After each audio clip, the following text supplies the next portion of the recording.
बहुत हसास हो गए हो बेटा। मर्दों को इतना हसास नहीं होना चाहिए। जो शख्स इस तरह के माहौल में जिंदगी गुजार रहा, उसकी एहसास की बहुत ज्यादा बढ़ जाती है। शायद मेरे साथ भी ऐसा ही हुआ है। याद है तुम इतने छोटे से हुआ करते थे और तुम्हें सिर्फ और सिर्फ मैथ्स की फिक्र होती थी, और मैं ये सोचती थी कि तुम सिवाय मैथ्स की फिक्र करने के किसी बारे में तुम सोचते ही नहीं। मगर अब देखो कैसी बड़ी बड़ी बातें कर रहे हो। मुझे अच्छा तो लग रहा है बेटा, लेकिन अंदर ही खौफ खा रहा है मुझे।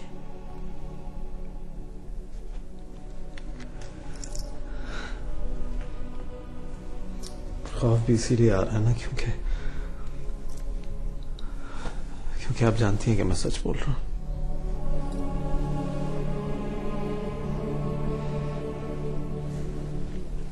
वो माएं बहुत बदकिस्मत होती है जिनके तारीख कोशों का इल्म उनकी औलाद को। जिंदगी दोस्तों के सहारे नहीं, औलाद के सहारे कटती है।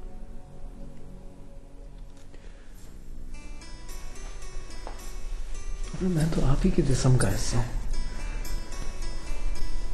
आपको तो मेरी बात ज्यादा समझ आनी चाहिए। नहीं,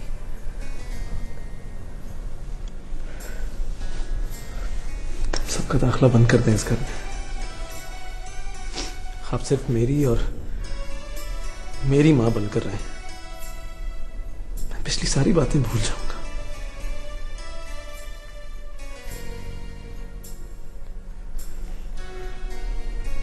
मानी,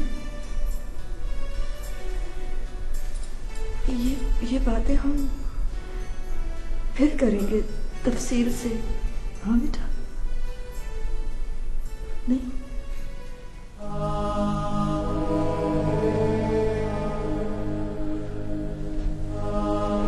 इस वक्त आप किसी के साथ बाहर जा रही हैं, है ना?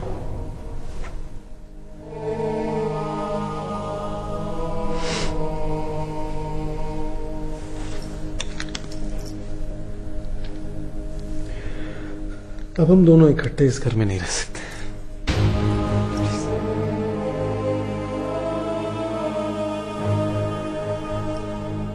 हमें बहुत जल्द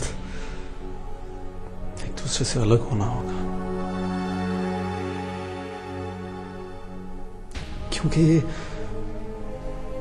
मां बेटे के अजीम रिश्ते में जो आपने नया रंग भरा है वो मुझे मंजूर नहीं।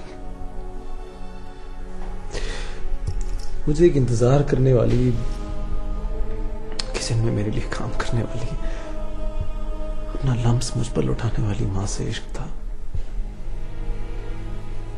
मैं एक सजी धजी औरत को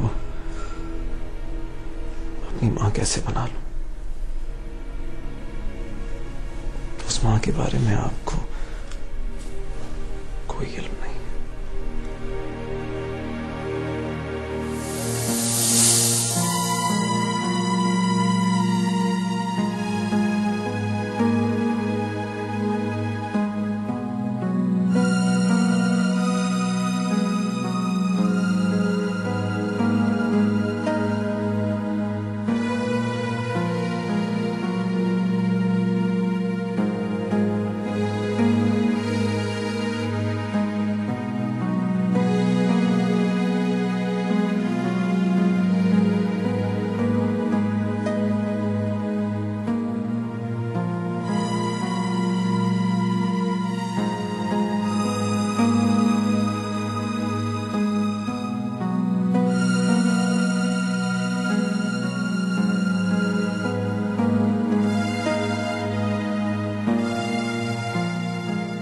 हाँ मैं कह रही हूँ ना, ठीक है। तुम बताओ क्या पहनोगी?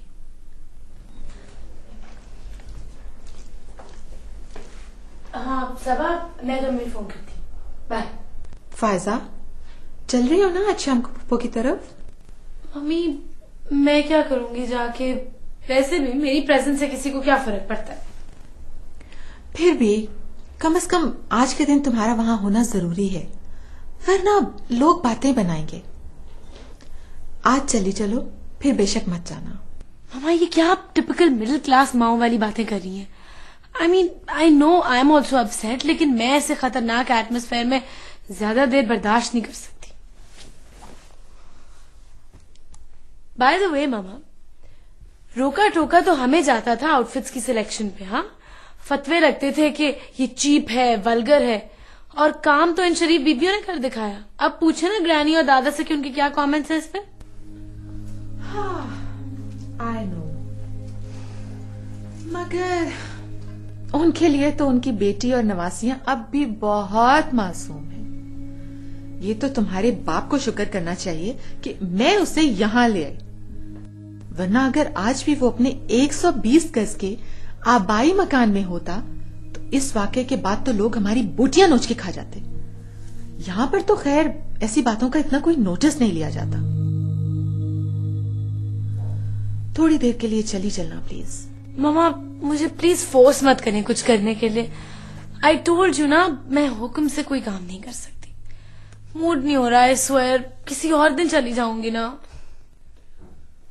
ओके, जैसे तुम्हारी मर्जी। बाय द वे, ये बिलाल कहाँ है? बिलाल उसी घर में गए होंगे सायरा के आंसू पोंछने। जब से ये इंसिडेंट हुआ है बिलाल वहीं पाए जाते हैं। वैसे भी सायरा की परेशानी से वो बहुत अपसेट हो जाता है। अब तो मैं उसे वहां बिल्कुल घुसने नहीं दूंगी। मरने पर तो खैर जाना जरूरी है, मगर अब उस घर से हमारा कोई ताल्लुक नहीं होगा। वैसे भी बदनाम लोगों से बदनामियों के अलावा मिलता क्या है? इस बिलाल के बच्चे की तो अब लंबी क्लास लेनी पड़ेगी। देखती हूँ उसे।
हाँ रशीद, स्विमिंग करने गए थे बेटा? नहीं ना, सुने पापा, आज जल्दी नहीं आ सकते? कुछ घूमेंगे फिरेंगे, मजा करेंगे। मेरा बहुत मूड हो रहा है पापा, प्लीज। ठीक है, मैं आता हूँ बेटा। Okay, bye.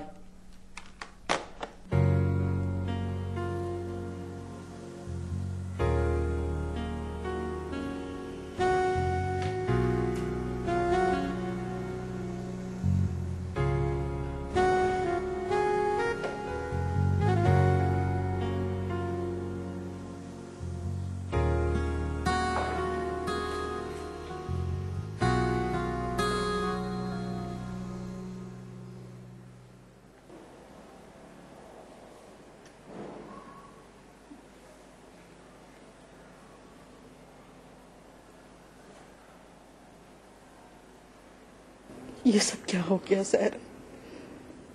तुमने भी अपनी माँ और बहन को नहीं रोका। कि वो किस गुमराही के रास्ते पे जा रही हैं।